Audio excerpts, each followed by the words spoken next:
இந்த கதையை கேட்டு 2 பேரும் என்ன சொன்னாங்க?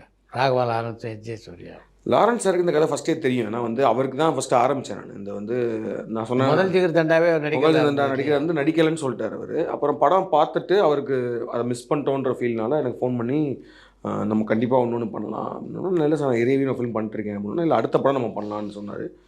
அப்போ நான் அப்ப தான் எனக்கு இந்த இது ஸ்டார்ட் ஆச்சு. ஓகே ஜிகர்தண்டாவோட ஒரு அ ஒரு ஒரு பார்ட் 2 மாரி ஒண்ணு பண்ணலாம். அப்ப நான் மோர் ஆஃப் நான் யோசிச்சது வந்து எப்படின்னா, அசால் சேதுவோட அப்பாவோட கதை அப்படின்ற மாரி ஒண்ணு ஓ! பண்ணுவோம். அப்படின்னு தான் ஆரம்பிச்சுச்சு அந்த ஓ! கதை.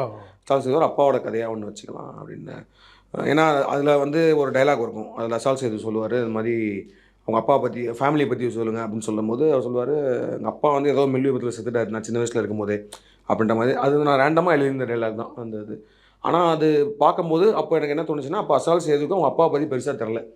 சின்ன வயசுலயே இறந்துட்டாருன்ற ஒரு விஷயம் தான் இருக்குன்றப்போ, அப்ப அந்த ஸ்டோரி என்னவா வேணா இருக்கலாம்ல.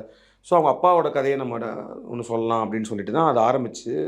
ஸோ பிரிட்டி மச் இந்த இப்ப இப்ப நம்ம பார்த்த டபுள் எக்ஸோட ஃபர்ஸ்ட் ஹால்ஃப் இருக்குல்ல, அதாவது வந்து ஒரு ஒரு ஒரு ஒரு காப் ஆகணும், ஒரு போலீஸ் ஆகணும்னு சொல்லிட்டு வர்ற ஒருத்தரு, ஆ அவர வந்து ஒரு ஸ்பையா, ஒரு அண்டர் கவரா உள்ள அனுப்பிச்சு ஒரு 4 பேர கொல்றதுக்காக ஒரு 4 பேர அனுப்புறாங்க.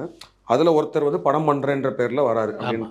ஸோ இந்த லைன் வந்து வந்துருச்சு. ஆனா, அப்பவே எனக்கு வந்து என்ன இருந்துச்சுன்னா, ஆனா இந்த இந்த கதை வந்து இந்த சுயசரிதைய மாத்தி எழுதணும் அப்படின்ற விஷயத்துக்காக வந்து, அவன வந்து ஒரு நல்லது பண்ணணுன்றதுக்காக ஒரு இடத்துக்கு கூட்டு போய், அங்க நிஜமாவே அவன் நல்லவனா மாறணும். நிஜமாவே ஒரு நல்லது பண்ணணும்.